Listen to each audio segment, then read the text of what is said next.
Nabi Nuh alaihissalam di dalam pengakuannya kepada Allah mengucapkan surah Nuh ayat 21.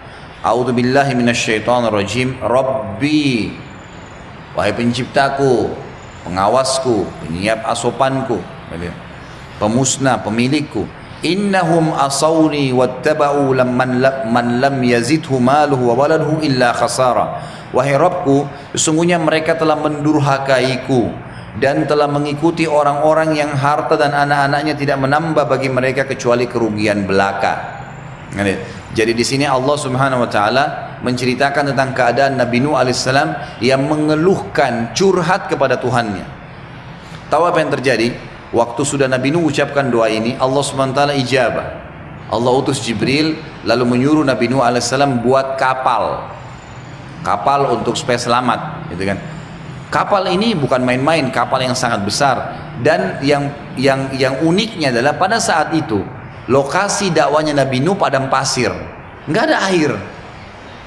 Dibuatlah kapal, maka setiap kali disusun kapal-kapal papan-papan kayu, kaumnya yang kufur ini lewat, ketawain Nabi Nuh, Nuh, kamu bawa kemana kapalmu?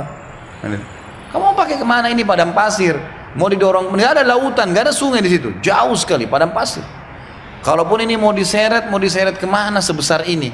Mereka olok-olok, Nabi Nuh tetap diam aja, tetap bekerja sama orang-orang beriman sampai kapalnya jadi. Setelah kapalnya jadi, tahu apa yang dilakukan oleh orang-orang kafir itu? Mereka sepakat semua menghina Nabi Nuh alaihissalam dengan niat begitu. Mereka buang air besar, buang air kecil di kapal Nabi Nuh.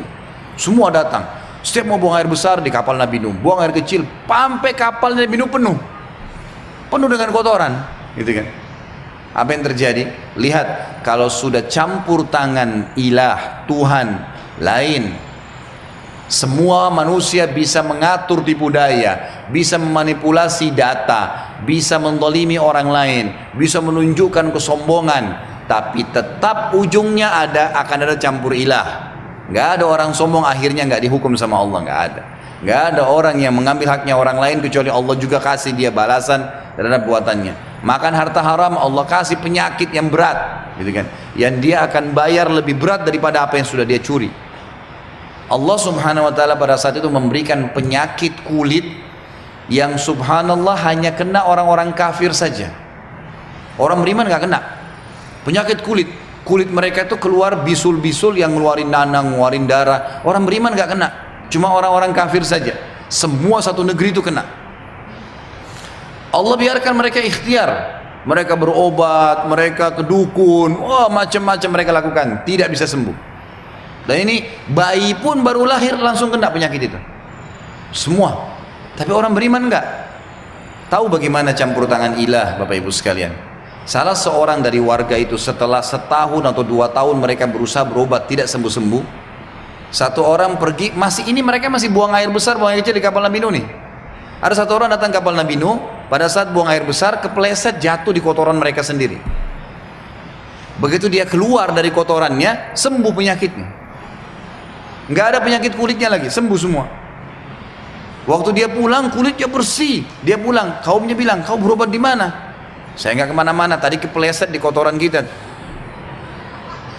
Apa yang terjadi? Satu negeri datang ke kapal Nabi Nuh, cemplungin dirinya mereka. Sampai kata para ulama menjabarkan kisah Nabi Nuh alaihissalam ini, sampai sisa sedikit pun kotoran mereka, itu mereka cuil, gosok, sampai kapal Nabi Nuh bersih kembali dengan caranya Allah. Karena kalau masih sisa kotoran, masih ada yang kena penyakit tuh, dia harus berobat ke situ. Sudah sampai bersih kapal Nabi Nuh alaihissalam, bersih semuanya, gitu kan? Barulah Nabi Nuh alaihissalam disuruh selamatkan orang-orang beriman dan disuruh naikkan siapa yang Allah suruh naikkan, kemudian barulah banjir terjadi. Perhatikan campur tangan ilah, ketuhanan ini lain. Hati-hati, jangan mengundang murkahnya Allah. Kalau Allah sudah turun hukumannya itu berat. Makanya Allah kadang-kadang sebelum datang hukumannya memberikan dulu tadarruj, tahapannya dulu. Sebelum tsunami ada banjir kecil, sebelum gempa besar ada gempa kecil, sebelum dikenain penyakit berat sering dikasih penyakit tuh tiap bulan, penyakit ini supaya sadar nih, tetap aja ada masalahnya, sekalian dikasih penyakit yang berat sama Allah, nggak bisa sembuh sekalian, gitu kan? Seperti itu. Jadi harusnya faham ya masalah ini. Nabi Nuh alaihissalam yakin dengan Allah, lalu dia berdoa, ya Allah, ini orang-orang ini 950 tahun saya dakwain nggak mau beriman, anak-anaknya semua nggak mau ya Allah. Allah ijabah, buat kapal dan seterusnya seperti kita tadi saya sampaikan. Tapi saksi bahasan Nabi Nuh menggunakan kalimat Robbi, wahai Tuhanku, penciptaku, penyiap asopanku, dan seterusnya tadi sudah saya terjemahkan maknanya, ya. Maka Allah SWT ijabah.